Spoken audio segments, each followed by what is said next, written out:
அனைவருக்கும் வணக்கம் மாணவர்களே. நம்ம டிஎன்எஸ்ஆர்பி மாணவர்கள் எல்லாருமே 10th வரைக்கும் டாப் டு பாட்டம் எல்லாமே படிச்சிருவாங்க. ஆனால் 11th 12th பக்கம் மோஸ்ட்லி போக மாட்டாங்க. ஓகேவா? ஸோ அவர்களுக்காக தான், அந்த மாணவர்களுக்காக நம்ம என்ன பண்ணுறோம் அப்படின்னா, எல்லா புத்தகத்தில் 11th 12th புத்தகத்தில் இருக்கிற எல்லா பாக்ஸ் கொஷினுமே அண்ட் புக் பேக் கொஷினுமே நம்ம வீடியோவாக கொடுக்குறோம். ஃபஸ்ட்டு நீங்கள் நம்ம சேனலுக்கு புதுசாக இருக்கீங்க அப்படின்னா சப்ஸ்கிரைப் பண்ணிக்கோங்க. சப்ஸ்கிரைப் பண்ணிவிட்டு முழுசாக வீடியோவை பாருங்கள். ஓகேவா? ஸோ இப்போ என்ன எடுத்திருக்கோம் அப்படின்னா, இந்த வீடியோவில் 11th பொலிட்டிக்கல் சயின்ஸ் அரசியல் அறிவியல் 11th பாலிடிக்ஸ் புக் தான் பார்க்க போகிறோம். இதில் இருக்கிற ஃபஸ்ட்டு லெசன் என்ன அப்படின்னா, அரசியல் அறிவியலின் அறிமுகம். இந்த லெசன் தான் பார்க்க போகிறோம். ஓகேவா? ஸோ இதில் இருக்கிற புக் பேக் எல்லாமே பார்த்துடலாம். தொடர்ந்து வீடியோ பாருங்கள், சப்போர்ட் பண்ணுங்கள். நம்மளையும் கொஞ்சம் வளர்த்து விடுங்க. ஓகேவா? உங்களுக்காக தான் எல்லாமே பண்ணுறோம். அதனால் நம்மளையும் கொஞ்சம் வளர்த்து விடுங்க. சப்ஸ்கிரைப் பண்ணிக்கோங்க. உங்களுக்கு நிறைய விஷயங்கள் வந்து சேர்ந்துட்டே இருக்கும். வீடியோக்குள்ளே போயிடலாம். முதல் கேள்வி பார்த்துடலாம். ஓகேவா? டைம் வேஸ்ட் பண்ணாமல் முதல் கேள்வி பார்த்துடலாம். பாலிடிக்ஸ் என்ற வார்த்தை பொலிஸ் என்ற சொல்லிலிருந்து வந்தது. இந்த பொலிஸ் என்ற சொல்லின் பொருள் என்ன அப்படின்னு கேட்குறாங்க. பொலிஸ் அப்படின்ற சொல்லோட பொருள் என்ன அப்படின்னு கேட்குறாங்க. இதுக்கான ஆன்சர் என்ன அப்படின்னா, நகர அரசு. ஓகேவா? இதுக்கான ஆன்சர் நகர அரசு. ரெண்டாவது கேள்வி, அரசியல் என்பது யார், எதனை, எப்போது, எப்படி பெறுகிறார்கள் என்ற அரசியலின் மைய கருத்தினை கூறியவர். இந்த கருத்தை கூறியவர் யார் அப்படின்னு கேட்குறாங்க. இதுக்கான ஆன்சர் என்ன அப்படின்னா, ஹெரால்டு லாஸ்வெல் அப்படின்றவர் தான் கூறியிருப்பார். Harold Lasswell. ஓகேவா? ஸோ அடுத்த கேள்வி, மூன்றாவது கேள்வி, டேவிட் ஈஸ்டனின் கருத்துப்படி அரசியல் என்பது என்ன அப்படின்னு கேட்குறாங்க. இதுக்கான ஆன்சர் என்ன அப்படின்னா, விழுமியங்களை அதிகாரப்பூர்வமாக பங்கீடு செய்வதாகும். இதுதான் அதோட ஆன்சர். ஓகேவா? ஸோ அவர் என்ன சொல்லியிருக்காருன்னா, விழுமியங்களை அதிகாரப்பூர்வமாக பங்கீடு செய்வது தான் அரசியல் அப்படின்னு அவர் சொல்கிறார். ஓகேவா? ஸோ மூணாவது கேள்விக்கான ஆன்சர் ஏ.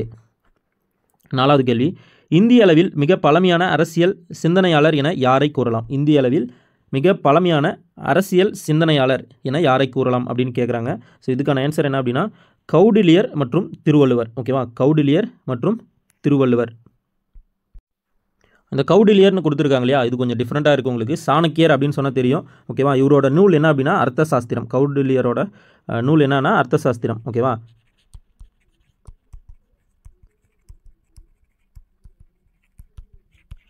அவர் எழுதின நூல் அர்த்த சாஸ்திரம். ஓகேவா?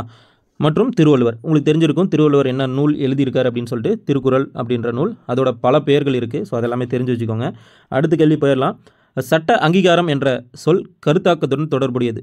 சட்ட அங்கீகாரம் என்ற சொல் எந்த கருத்தாக்கத்துடன் தொடர்புடையதுன்னு கேட்குறாங்க. ஓகேவா? இதுக்கான ஆன்சர் என்ன அப்படின்னா, வலிமை மற்றும் அதிகாரம். ஆப்ஷன் டி, வலிமை மற்றும் அதிகாரம். ஓகேவா?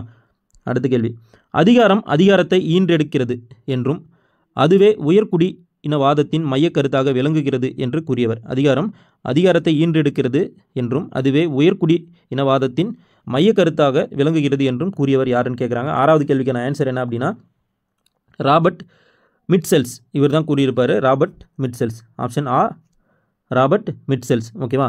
அடுத்த கேள்வி போயிடலாம். அரசியல் அறிவியலின் தந்தை என அழைக்கப்படுபவர் யார். அரசியல் அறிவியலின் தந்தை என அழைக்கப்படுபவர் யார். இதுக்கான ஆன்சர் என்ன அப்படின்னா, ஆப்ஷன் ஏ, அரிஸ்டாட்டில். இது ப்ரீவியஸ் இயரில் கேட்ட கொஸ்டின். ஓகேவா? ஞாபகம் வச்சுக்கோங்க. ப்ரீவியஸ் இயரில் கேட்ட கொஸ்டின் அரிஸ்டாட்டில். ஓகேவா?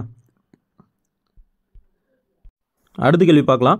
மனிதன் இயற்கையில் ஒரு அரசியல் விலங்கு என்று கூறியவர் யார். அதாவது மனிதன் இயற்கையில் ஒரு அரசியல் விலங்கு அப்படின்னு கூறியவர் யார் அப்படின்னா, அதுவும் அரிஸ்டாட்டில் தான். ஓகேவா? ஸோ இதுக்கான ஆன்சரும் அரிஸ்டாட்டில் தான். ரொம்பவுமே முக்கியம், நோட் பண்ணி வச்சுக்கோங்க. ஓகேவா? ஸோ அடுத்த கேள்வி பார்க்குறதுக்கு முன்னாடி, நம்ம எக்ஸல் அகாடமியில் ஆர்ஆர்பி குரூப் டி எக்ஸாமுக்கான ஆன்லைன் கிளாஸஸ் வர 20ஆம் தேதி ஸ்டார்ட் பண்ணுறோம். ஸோ இதுக்கான ஃபுல் ரிஜிஸ்ட்ரேஷன் எல்லாமே ஸ்டார்ட் பண்ணிட்டோம். கட்டணம் உங்களுக்கு 999 ரூபா மட்டும்தான். ஸோ ஜாயின் பண்ணிக்கோங்க, கண்டிப்பாக யூஸ்ஃபுல்லாக இருக்கும். நம்ம கிளாஸில் 100 ஸ்டூடெண்ட் மட்டும் தான் ஜாயின் பண்ணணும். நம்ம கிளாஸில் 100 ஸ்டூடெண்ட் மட்டும் தான் ஜாயின் பண்ணிக்க முடியும். உங்களுக்கான கட்டணம் 999 ரூபா மட்டும்தான். ஸோ நீங்கள் இதில் சேரணும் அப்படின்னா நம்ம அகாடமி நம்பர் 7845827131 இந்த நம்பரில் காண்டாக்ட் பண்ணி டீட்டெயில் கேட்டுட்டு ஃபீஸ் பேமெண்ட் எந்த நம்பரில் பண்ணணும் அப்படின்னு கேட்டுட்டு நீங்கள் ஃபீஸ் பேமெண்ட் பண்ணிவிட்டு ஸ்க்ரீன்ஷாட் அனுப்புனீங்கன்னா குரூப் லிங்க் அனுப்புவோம். அதில் சேர்ந்துக்கோங்க. கண்டிப்பாக உங்களுக்கு பயனுள்ளதாக இருக்கும். 20ஆம் தேதி கிளாஸஸ் ஸ்டார்ட் ஆகுது. ஜாயின் பண்ணிக்கோங்க. நிச்சயம் நீங்கள் எக்ஸாம் பாஸ் பண்ணுறதுல நம்மளோட பங்கு ரொம்பவுமே அதிகமாக இருக்கும். ஸோ அடுத்த கேள்வி போயிடலாம். என்ன கேள்வி அப்படின்னா, அரசியல் அறிவியலை மதம் சார்ந்த அணுகுமுறையிலிருந்து செயலறிவியலான கூர்நோக்குடன் கூடிய மதச்சார்பற்ற பார்வைக்கு மாற்றியவர் யார். அரசியல் அறிவியலை மதம் சார்ந்த அணுகுமுறையிலிருந்து செயல் அறிவியலான கூர்நோக்குடன் கூடிய மதச்சார்பற்ற பார்வைக்கு மாற்றியவர் யார் அப்படின்னு கேட்குறாங்க. இதுக்கான ஆன்சர் என்ன அப்படின்னா, நிக்கோலோ மாக்கியவல்லி. ஓகேவா? ஸோ நிக்கோலோ மாக்கியவல்லி இதுதான் ஆன்சர்.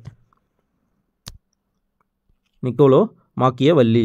ஓகேவா? ஸோ இவர் நிறைய இடத்துல வருவார். நீங்கள் பொலிட்டிக்கல் சயின்ஸ் புக் எல்லாமே படிக்கும்போது உங்களுக்கு நிறைய இடத்துல இவர் பேர் வரும். ஓகேவா?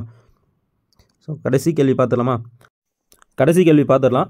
வரலாறு என்பது கடந்த கால அரசியல் என்றும் அரசியல் என்பது நிகழ்கால வரலாறு என்றும் கூறியவர் யார் அப்படின்னா ஃப்ரீமேன். ஓகேவா, ஆப்ஷன் பியில் இருக்கு இல்லையா, இதுதான் ஆன்சர், ஃப்ரீமேன். ஓகேவா, வரலாறு என்பது கடந்த கால அரசியல் என்றும் அரசியல் என்பது நிகழ்கால வரலாறு என்றும் கூறியவர் யார் அப்படின்னா ஃப்ரீமேன். ஓகேவா, நீங்கள் 11th 12th புக்கில் எல்லா புக் பேக்கும் பார்க்கணும் அப்படின்னா தொடர்ந்து நம்ம வீடியோஸை பாருங்கள். கண்டிப்பாக இதுக்கப்புறம் தொடர்ந்து உங்களுக்கு வீடியோஸ் வந்துகிட்டே இருக்கும். எல்லா புக் பேக்குமே சொல்ல போகிறோம். ஸோ அதனால் சப்ஸ்கிரைப் பண்ணி வச்சுக்கோங்க. நம்மளை மாதிரி உங்களுக்காக ஸ்டூடெண்ட்டுக்காக உண்மையாக மனசார பண்ணுற எல்லாருமே சப்போர்ட் பண்ணுங்கள். அவங்களையும் கொஞ்சம் வளர்த்து விடுங்க. பெரிய பிராண்டு நோக்கி பிராண்டை மட்டுமே நம்பி போகாதீங்க. உங்களுக்கு எல்லாமே பண்ணுறதுக்கு நிறைய பேர் இருக்காங்க. என்ன மட்டும் இல்லை, நிறைய பேர் இருக்காங்க. அவங்களையும் கொஞ்சம் தேடி அவங்களுக்கு சப்போர்ட் பண்ணுங்கள். கண்டிப்பாக ஃப்யூச்சர் ஜெனரேஷன் இன்னுமே நல்லாயிருக்கும். ஓகேவா, தேங்க்யூ. சப்ஸ்கிரைப் பண்ணிக்கோங்க. அண்டு நம்ம டிஎன்பிஎஸ்சி டிஎன்யூஎஸ்ஆர்பி ஆஸ்பிரண்ட் பேஜை ஃபாலோ பண்ணிக்கோங்க. ஓகேவா, தேங்க்யூ.